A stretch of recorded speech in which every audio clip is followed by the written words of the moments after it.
तो आज मैं आपको बताऊंगा बच्चों, ध्यान से समझना, वेदर और क्लाइमेट का डिफरेंस। आपके एसएसटी 7वीं क्लास का पहला क्वेश्चन होने वाला है, बहुत अच्छे से समझेंगे इसको। वेदर के बारे में पढ़ेंगे किन किन पॉइंट्स के बीच में डिफरेंस, और क्लाइमेट से किस किस चीज़ से डिफरेंस करेंगे। तो पहले डेफिनेशन दोनों की देखेंगे, फिर ड्यूरेशन, फिर एग्जाम्पल और फिर मेजरमेंट। तो सबसे पहले वेदर की डेफिनेशन की बात करते हैं बच्चों। किसकी? वेदर की। तो वेदर क्या है? शॉर्ट टर्म एटमॉस्फेरिक कंडीशन है, मतलब किसी भी जगह, कोई भी स्पेसिफिक जगह की शॉर्ट टर्म एटमॉस्फेरिक कंडीशन। जैसे आज यहाँ का वेदर कैसा होने वाला है, तो आज मेरे को जो मैंने चेक किया है 1-2 बजे बारिश है, पूरे दिन का मौसम अच्छा होने वाला है। तो ये शॉर्ट टर्म एटमॉस्फेरिक कंडीशन है किसी स्पेसिफिक प्लेस की स्पेसिफिक टाइम पे, यानी आज के दिन, आज का टाइम हो गया, आज की इस जगह पर कैसा एटमॉस्फेरिक कंडीशन रहेगा, हवा कैसी बहेगी, बारिश होगी नहीं होगी, धूप कैसे निकलेगी, उसे वेदर कहते हैं बच्चों। ठीक है, वेदर का बता दिया। अब आ जाओ बच्चों क्लाइमेट की डेफिनेशन। क्लाइमेट की डेफिनेशन कहती है the long term average of weather pattern of a particular region. मतलब लॉन्ग टर्म, लंबे समय तक का जैसे किसी एरिया का कैसा वेदर पैटर्न रहता है, मतलब किसी लंबे समय तक चीज़ों को ऑब्जर्व किया जाता है और देखा जाता है कि इस एरिया का कब इसमें ठंडी पड़ती है, कब यहाँ गर्मी पड़ती है, कब यहाँ बरसात होती है, कब यहाँ पतझड़ का मौसम आता है, कब यहाँ रेनी सीजन आता है, कब यहाँ विंटर आता है, कब यहाँ ऑटम आता है, इस तरीके से।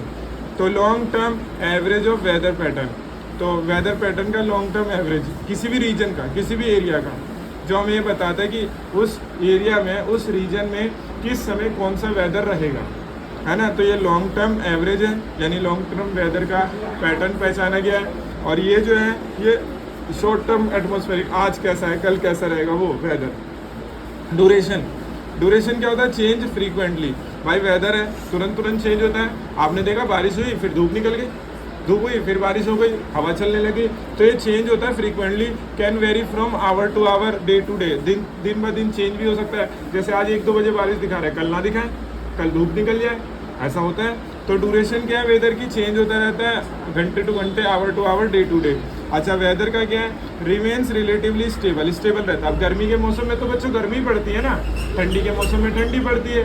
कभी कभार कोई दिन ऐसा होता है गर्मी का जिस दिन मौसम ठंडा हो जाता है। वैसे नॉर्मली तो स्टेबल रहता है। गर्मी के सीजन में समर रहेगा, विंटर में विंटर रहेगा, रेनी में रेनी रहेगा। तो बेसिकली ड्यूरेशन क्लाइमेट के क्या है? स्टेबल रहता है। ठीक है, वो चेंज नहीं होता। लॉन्ग पीरियड, जैसे गर्मी कितने महीने चलती है, ठंडी कितने महीने चलती है, इस समय सेम रहता है ना। लेकिन वेदर क्या होता है? चेंज होता रहता है। अब एग्जाम्पल देखते हैं वेदर का। रेनी, सनी विंड और snowy condition on a particular day. अगर रेनी है, आज बारिश का मौसम हो रहा है ना, और धूप भी निकल सकता है, ये भी दिखा रहा है, हवा भी चल रही है बाहर। अच्छा, कहीं अगर बर्फबारी हो, यहाँ तो बर्फबारी नहीं होती दिल्ली में, एक बार बारिश के साथ ओले गिरे थे बस।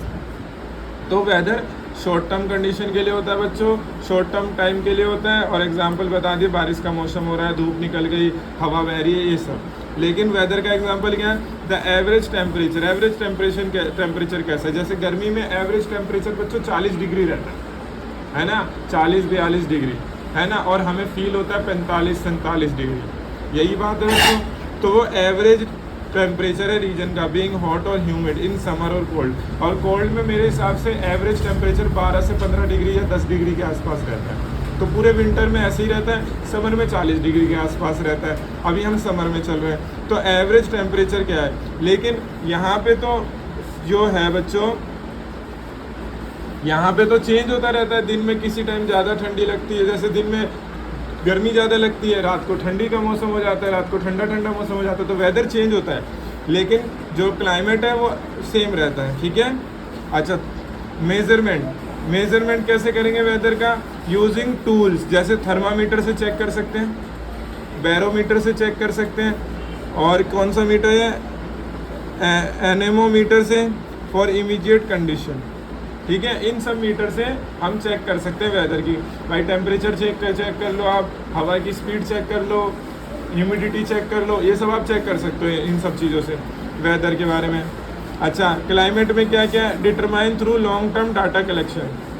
मैंने बताया ना, क्लाइमेट क्या, लंबे समय तक आपने उस एरिया के, उस रीजन के पैटर्न स्टडी किया, किस महीने में बारिश हो रही है, किस महीने में गर्मी पड़ रही है, किस महीने में ठंडी पड़ रही है, तब आप बता पा रहे हो। तो determine through long term data collection. Long term आपने डाटा कलेक्ट किया, एनालाइज किया टेम्परेचर को, प्रेसिपिटेशन बारिश वगैरह को, तब आप बता पा रहे हो कि भाई इस समय इसे इधर क्या पड़ेगी गर्मी, इधर ठंडी पड़ेगी इस समय। तो आपको समझ आ गया वेदर छोटे समय के लिए होता है, चेंज होता रहता है। एग्जांपल बता दिया, कभी रेनी हो जाता है दिन, कभी सनी हो जाता है, कभी विंडी हो जाता है। मेजरमेंट क्या है, थर्मामीटर से और इन सब चीज़ों से, बैरोमीटर से आप मेज़र कर सकते हो वेदर को। क्लाइमेट क्या है भाई, डेफिनेशन लॉन्ग टर्म एवरेज क्या होता है, किस समय ठंडी किस समय गर्मी, ये पर डे का नहीं बताता। ड्यूरेशन ये लंबा रहता है। एग्जांपल बता दिया भाई, कभी किस टाइम ठंडी पड़ेगी, इस टाइम विंटर होगा, इस तरह गर्मी इस समर वे सब। मेजरमेंट क्या है, लॉन्ग टर्म डाटा कलेक्शन कि टेम्परेचर कैसा रहा और प्रेसिपिटेशन बारिश कैसी रही, वेदर वेरिएबल्स कैसी रही। तो होप आपको वेदर और क्लाइमेट के बीच का डिफरेंस समझ आया होगा। अभी के लिए इतना ही, धन्यवाद, टाटा, गुड नाइट।